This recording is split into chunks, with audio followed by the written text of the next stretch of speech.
Okay, let's go ahead and get started. Welcome. It's 2 o'clock now. Hope you enjoyed your lunch. This is Approach Reporting Like Never Before, the ultimate guide to report types. My name is Evan Ponter. I'm an independent consultant from Baltimore, Maryland in the United States. You can find me on Twitter at RealEvanPonter, or you can send me an email, evan@pontersolutions.com. I want to give a quick shout out to all the sponsors who make this event happen. Please visit them in the booths next door and thank them for supporting this event.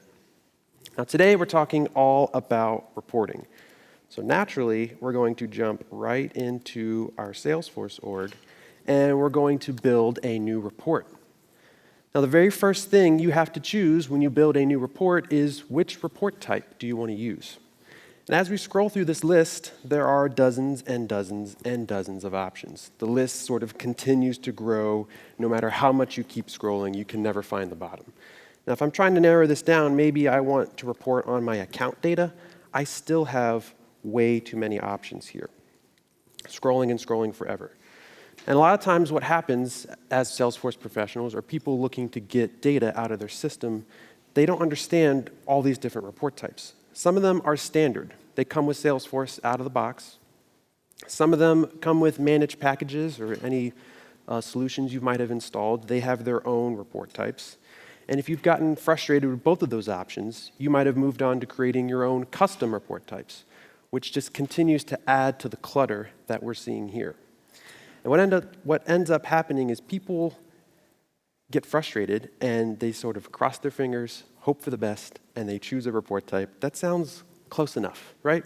What could be the harm? So maybe I choose this contacts and account report, this report type, and I start building my report. I clear all these default filters.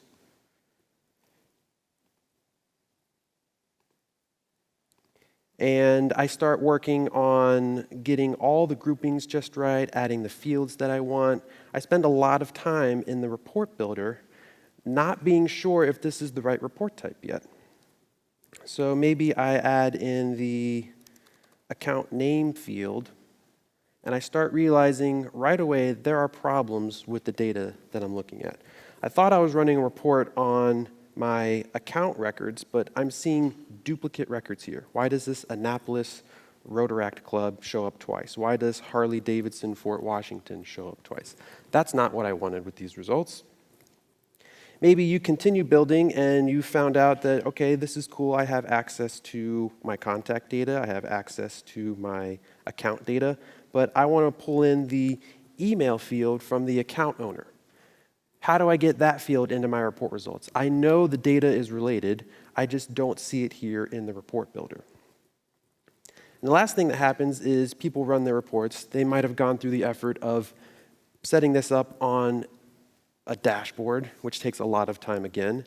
And they start looking at their results and wondering, hey, I know there should be an account here called bulk account, and it's not showing up in my results no matter what I do. I've cleared all the filters, and I'm still not seeing this Bovis bulk company. What gives? Salesforce must be broken, right? Now, at this point, I spent a couple minutes just highlighting some of the common frustrations that people have while they're working with reporting in Salesforce.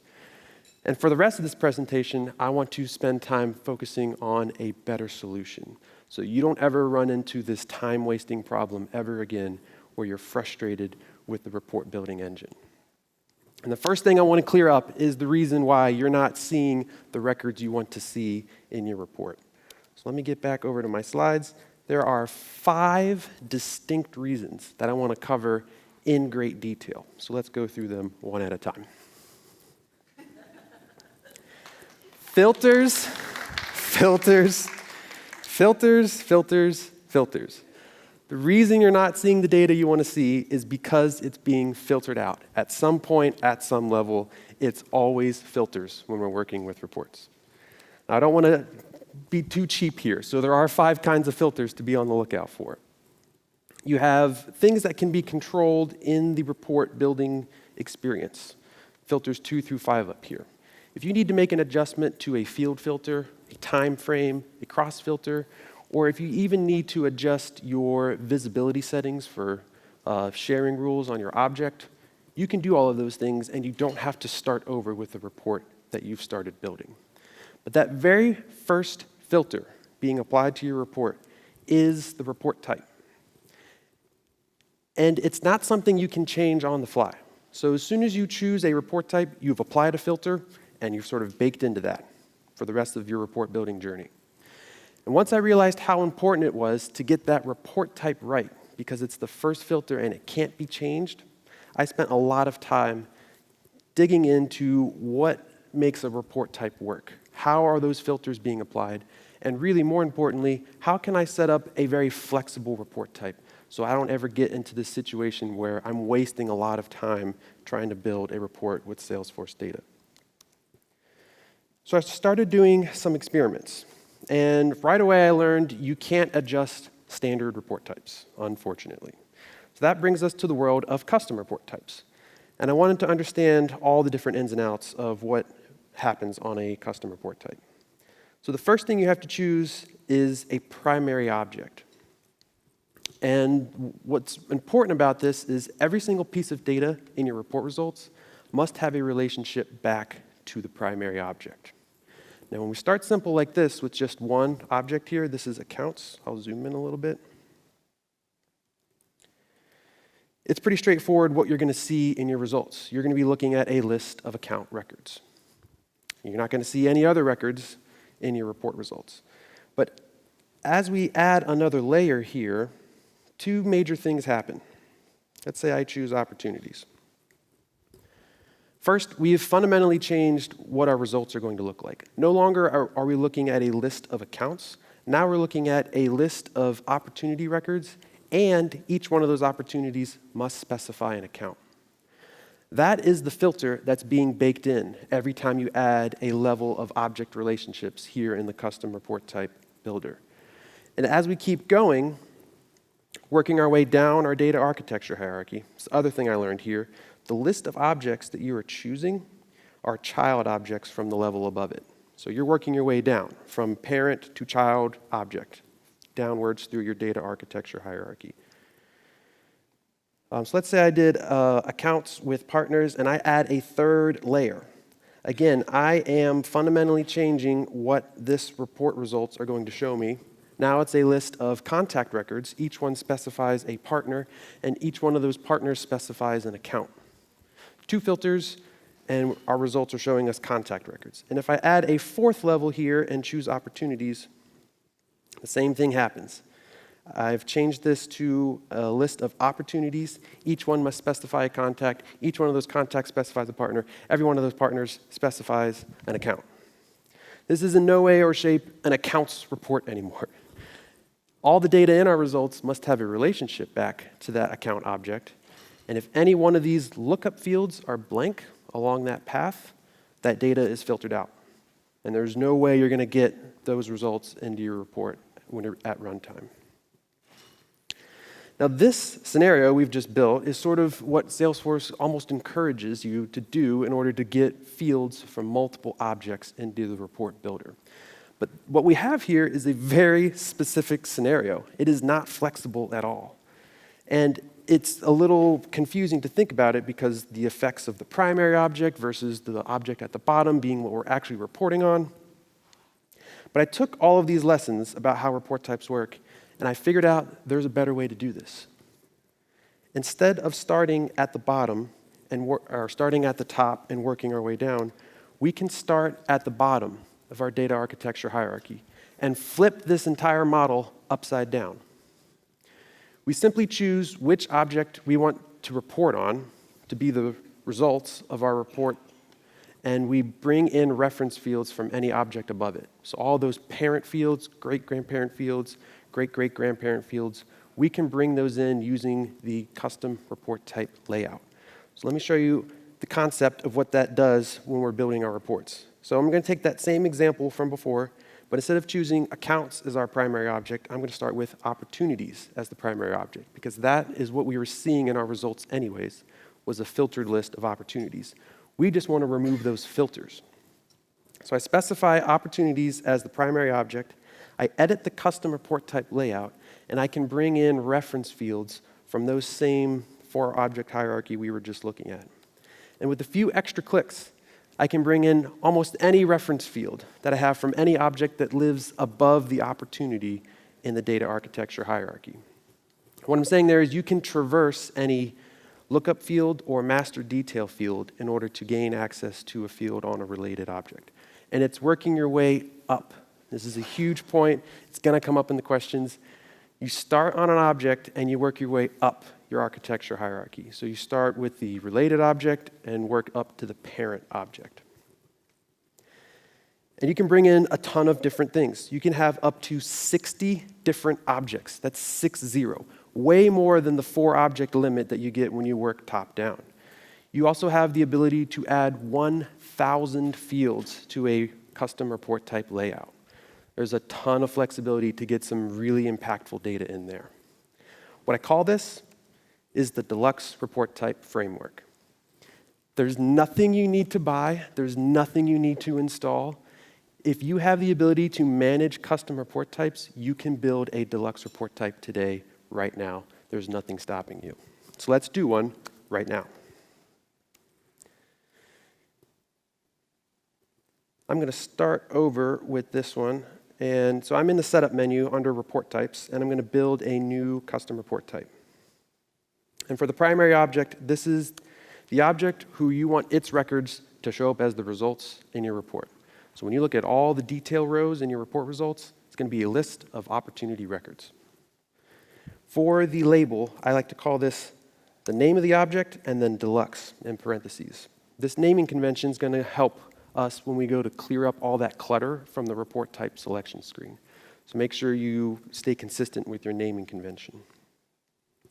In the description, I list each detail row represents an opportunity record. This makes it very clear when people see that description in the report type selection screen, these are the results you're going to get when you choose this report type. And we're going to make it super clear from the get-go. You can add other pieces of information here if you want to encourage people to use this report type for official revenue reports, or if you have a case report type, say use this for support cases. Anything that's helpful to your organization, put it in the description field because it will show up as they're selecting a report type. We're going to store this in a category. At this time, it is not possible to customize the categories, so you do have to choose one of the default ones Salesforce provides. At the bottom, this deployment option is important. So by default, it has it listed as in development. That makes it so anybody with system admin rights can see and work with that report type. If you want other people to be able to use this report type, make sure you mark it as deployed. That will make it visible. On the next screen, this is step 2 of building a Deluxe report type. This is the hardest step. You have to resist the urge to do what Salesforce almost encourages. You're going to be very tempted to start relating other objects. I know I am. But we really want to avoid all this extra filters that we're embedding into our report, and we just want this blue circle of tranquility. Look how nice and simple that is. We know we're getting a list of opportunity records. And all we need to do on this page is click Save.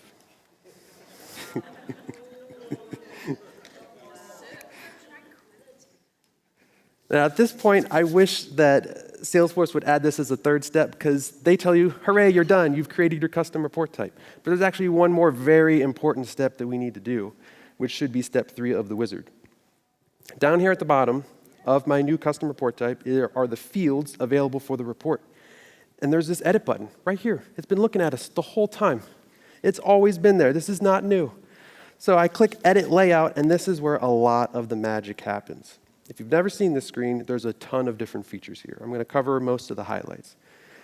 By default, all of the fields from your primary object, or really it's any object that you've enforced in the object relationships, they're all going to be added to your layout by default in this main panel in the center here. If you ever add a new field to your primary object, you can scroll through this like 2002 looking panel over here that they haven't updated for Lightning yet, and you can select those fields and drag them in. This View button is going to show you a list of the objects that are enforced in your object relationships. For Deluxe report types, you should only have one option, but if you're working with other more advanced report types, you might see different options there. And that's just letting you choose what is your starting point for the fields that you want to select. Which brings me to the very last point here. Right underneath that view selection screen is this little tiny field. It's about size 10 font. I can't quite read what that says. Add fields related via lookup. Anybody see that?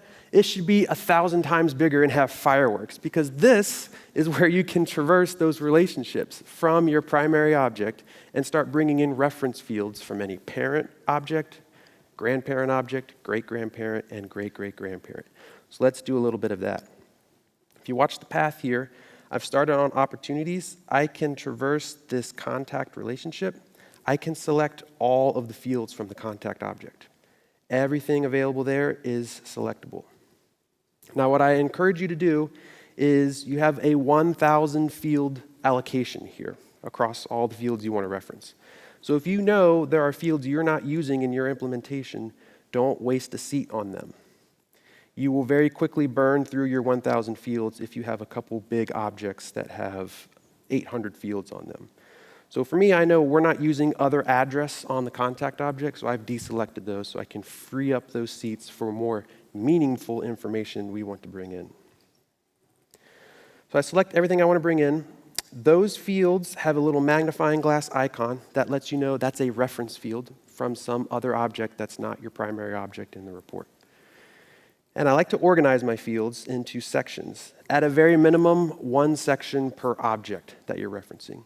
If you want to mimic your page layouts and you have a ton of fields and you want to create a section for those, I highly recommend doing that. That will make a lot of sense to people who are running reports so they can find the fields that they're looking for.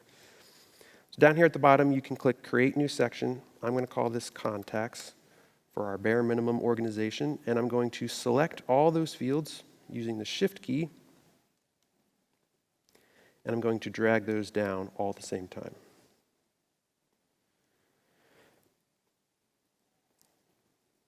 Now the fun doesn't stop there. So I've added a ton of fields from the contact object. I can reference any field from any relationship.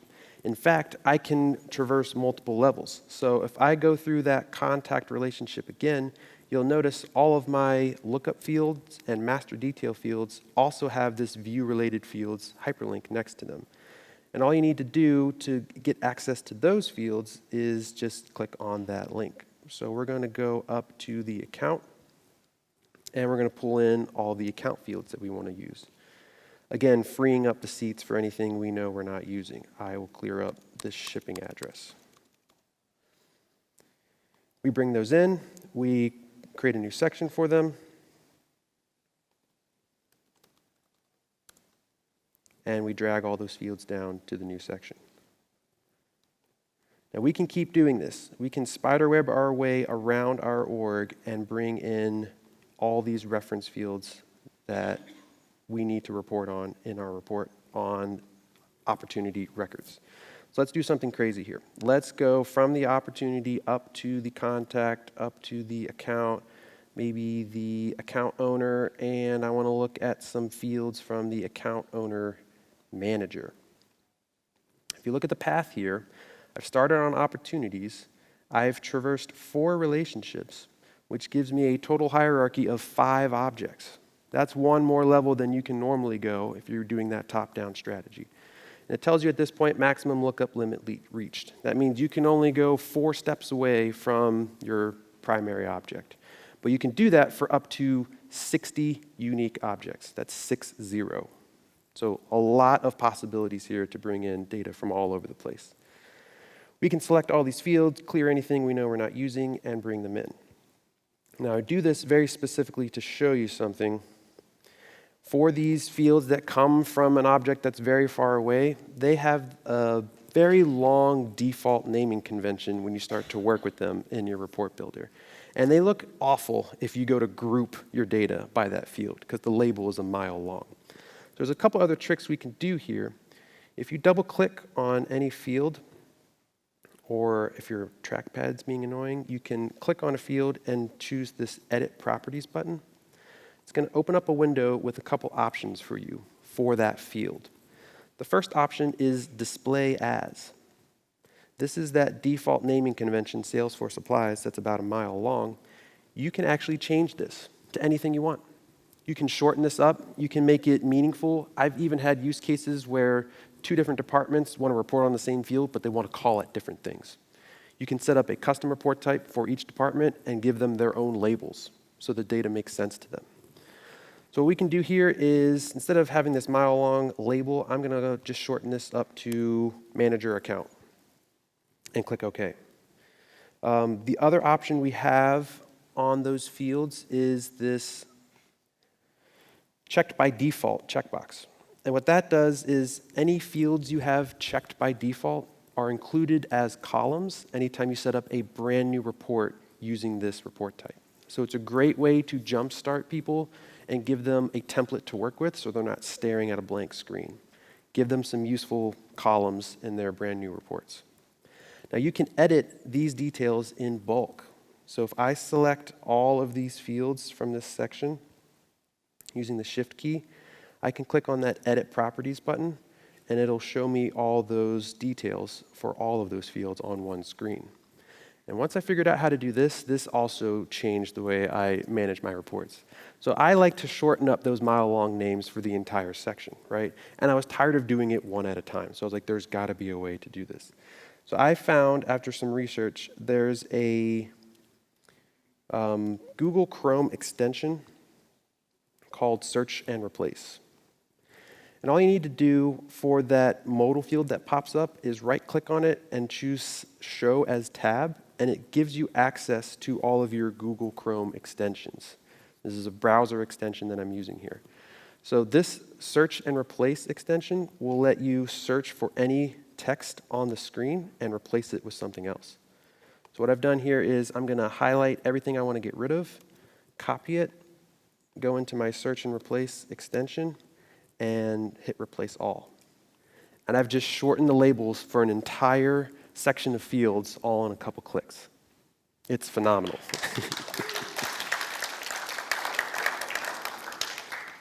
So once we have our labels shortened and we've chosen which fields to have checked by default for that brand new report template, we click OK.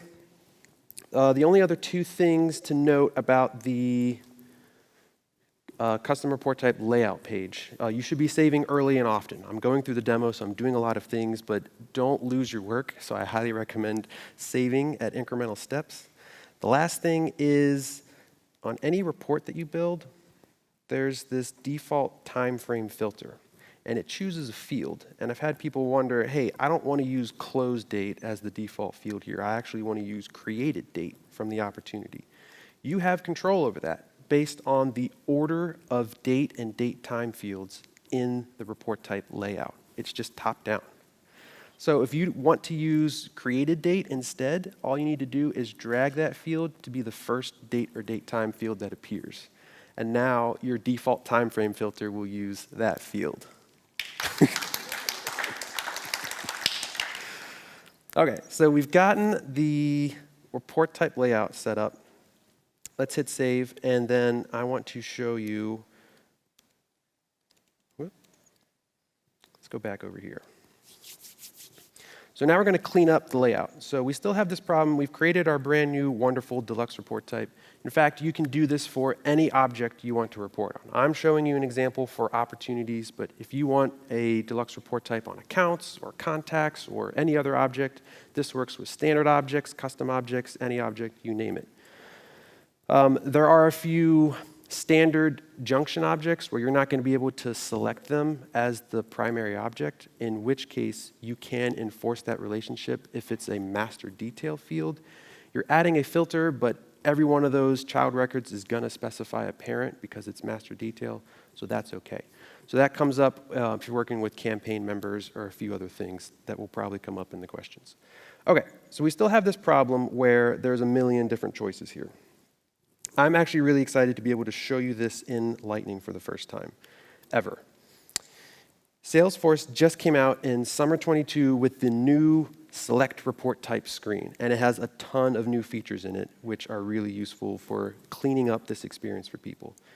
You can actually hide report types. in Lightning. This was always available in Classic. It was actually the same sort of area, but now you can do it right in Lightning. So you can hide any standard report type, things that came from a managed package, all the custom report types that you're fed up with. And you can really just surface the Deluxe report types you want people to be using.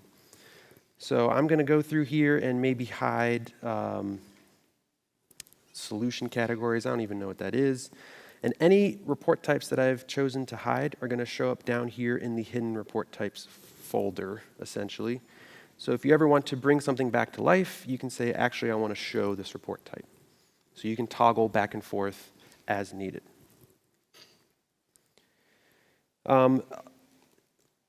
You can start searching here to help facilitate, like, what are people going to get if they look for opportunities? And you can narrow down those results to just the report types you want people to be using.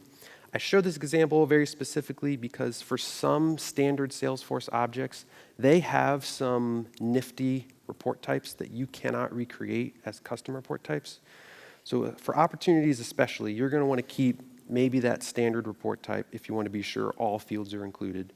Opportunity history, opportunity field history, and opportunity trends are some standard report types that do provide some value.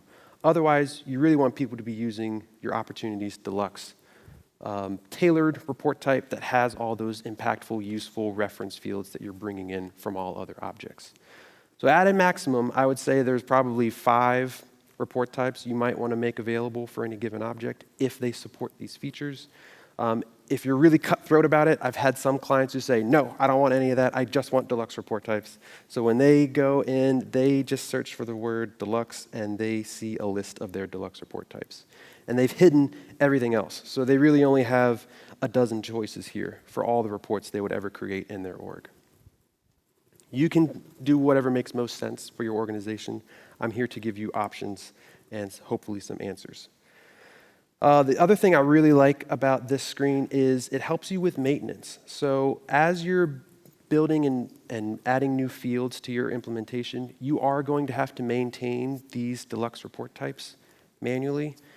So if you were to add a new account field and you wanted to see which of my Deluxe report types should that be added to, you can actually click on the report type here, and down at the bottom, it tells you which objects are referenced in this report type. So if I click on this Opportunities Deluxe, oh, I know I'm already pulling in some account reference fields. That might be a good candidate to add my new account field to. And all you need to do is just click through these and see which objects are referenced down here at the bottom. So that's a really cool way. The other thing that Salesforce came out with recently was as you're creating new fields, they have this new add this field to existing custom report types checkbox. What that'll do in the world of Deluxe report types, if you're setting up a new field on the object that you've built a Deluxe report type for, checking this checkbox automatically adds it to that Deluxe report type. So for the example I showed earlier, a new opportunity field, if I check that box, will automatically go in my Opportunities Deluxe custom report type. So keep that in mind as you're building fields.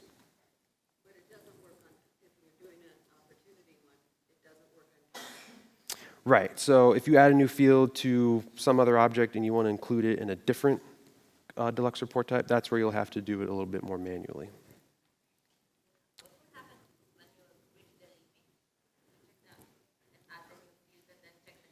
Yeah, I have not tested that. That'd be a good theory to test. One of two things could happen. It will either just, she wanted to know if you've reached your 1,000 field limit and you set up a new field with this checkbox check, will it add it or not? I don't think it will. It might show up in the interface, but not actually work and show you an error when you go to edit that report type. Yeah, it's a good test. I will make a note of that. Okay. So we've done a lot. We've built some Deluxe report types. I've showed you a little bit about maintenance. Let's actually build a report. How does that sound? I'm going to look at this new Opportunities Deluxe report. You have access to all the fields you included, so all my opportunity fields. I brought in some reference fields from the account. I have some reference fields from campaigns. You can traverse campaign hierarchies if you need to pull in that data. There's a ton of flexibility here. And at its core, this is a list of opportunity records. So we can do some things. we can start adding our filters, and maybe this is a situation where you want to compare some of your existing reports to this new Deluxe report type framework. So I've had people ask, well, I have this accounts and opportunities report type. I use it for everything. How do I recreate that scenario in the Deluxe report type world? And this is the beauty of it. We have no filters in our report type. Any filters we want to add, we can do it right here in the report builder. So if we wanted to make sure that each one of our opportunity records is related to an account, we just need to put a filter on the account field to make sure it is not blank. This is the exact same data set you would have gotten from accounts with opportunities. We just have the flexibility to specify that for this instance on this report right here in the report builder. We have all of the reference fields from account that we care about, and we've given them really nice names and labels that we have total control over. The other thing you can do is say, okay, show me the opportunities that are orphaned. These are actually the records you could never get into an accounts with opportunities report type. If I say account name equals blank, now I'm looking at orphaned opportunities. And the important thing here is we still have those results included in our report results here. We just don't see any data for the reference fields from the account. So we have the ability to apply that filter and see the data we want to see. And again, if we were to clear these filters, then we're looking at both of those things together. All opportunity records, regardless if there's an account specified or not. And for any of those orphaned accounts, they're right here. Still included in our results, they just don't show any data for those account reference fields.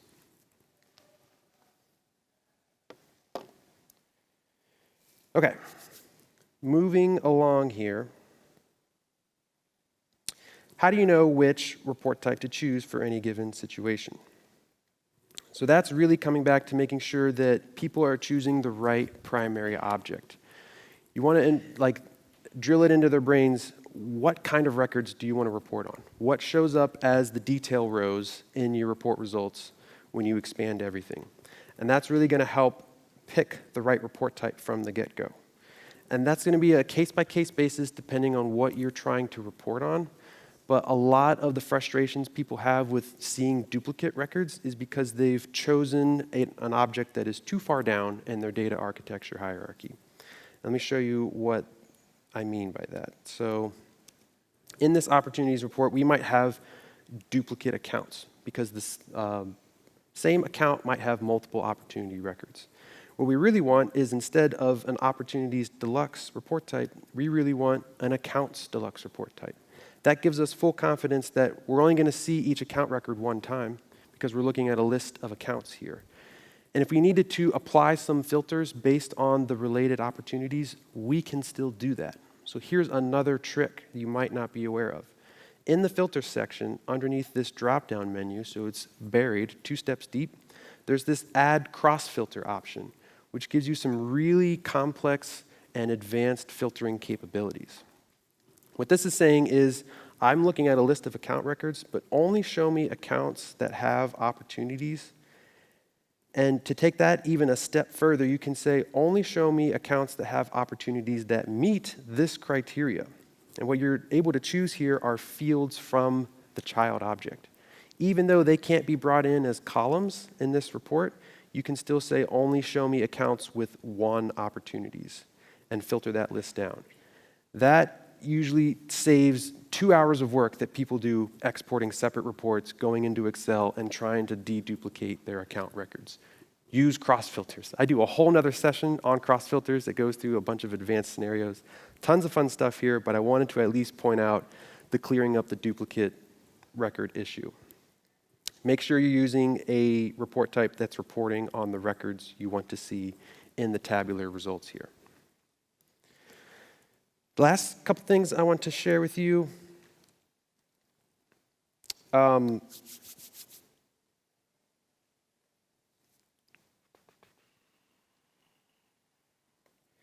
might be wondering how to get started with this process. So that question always comes up, and what I recommend for people is you can actually build a Deluxe report types on the report object. Getting very meta here, but you can report on your report data. And it really helps you prioritize which reports you should rebuild in the Deluxe report type model. So in here, you have access to the report name, the report type. You can filter based on who's created the reports, created dates. There's a ton of cool stuff in here. Add the description, add the folder name. And what I like to do is, if I'm planning on, oh, there's another really cool one. There's a last run. That's something you definitely want. So this is telling you, for all these reports, here's their report type, here's their description, the folder they live in, and here's the last time it was run. So if you find there's some reports here that haven't been run in 5 years, you probably don't need them, right? If you find your very official revenue report that gets run every day, that one's a priority to maybe build in this new Deluxe report type framework. So you can sort by these fields and prioritize which ones you might need to rebuild or focus on and which ones can wait till later. The other thing you can do here is you can move reports into a folder and don't share that folder with anybody. It's like creating a recycle bin, aka a graveyard if you want to do that. And it's a really easy way to clean up the folders for people without actually deleting anything. Reports don't take up any data in your org, so there's no real reason you have to delete something to free up data or anything. But it's a really handy way to clear that out. And if somebody wants something back, you just have to move it back out to a public folder they have access to. So set up a graveyard folder if you choose to do so.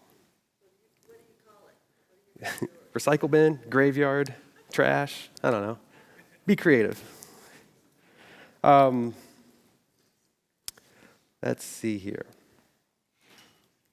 The last thing I want to point out, everything I've talked about today is on my blog at reportforce.blog. I have a 5-part series on the ultimate guide to report types that goes into great detail about everything we've talked about here today. So check that out. I do have stickers if you're into stickers. There's only a handful left, so come grab your Deluxe or your reportforce.blog sticker up here. And with that, I just leave you with one question. I mean, is this something you find that's going to be useful? Is this a better framework for working with reports in Salesforce? I hope it is, and I hope you share your stories with me. Use the hashtag Deluxe report types on Twitter. I want to hear your success, and please let me know if Deluxe report types has changed the way that you report on Salesforce data. Thank you so much. It's been a pleasure being here today. Any questions? So the question is there a performance consideration, a problem with runtime? If you have a ton of data in the objects you're reporting on, that certainly plays an effect. If you're doing 60 actual object references, that supposedly leads to an effect. In practice, I've never run into any performance that wasn't already happening on other report types that I was working with. But it's a good thing to test if you have large data volumes. Any other questions? No, I just have a comment. Yeah. I do think you just changed my life. Thank you. Go ahead.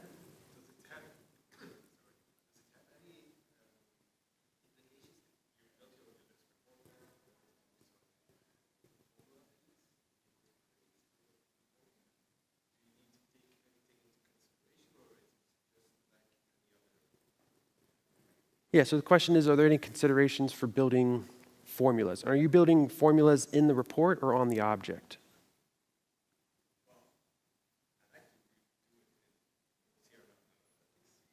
Okay. Okay.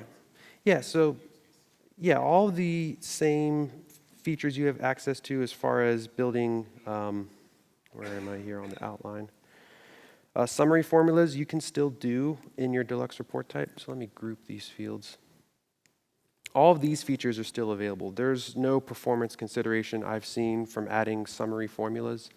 You also get the option in Lightning recently to add a row level formula.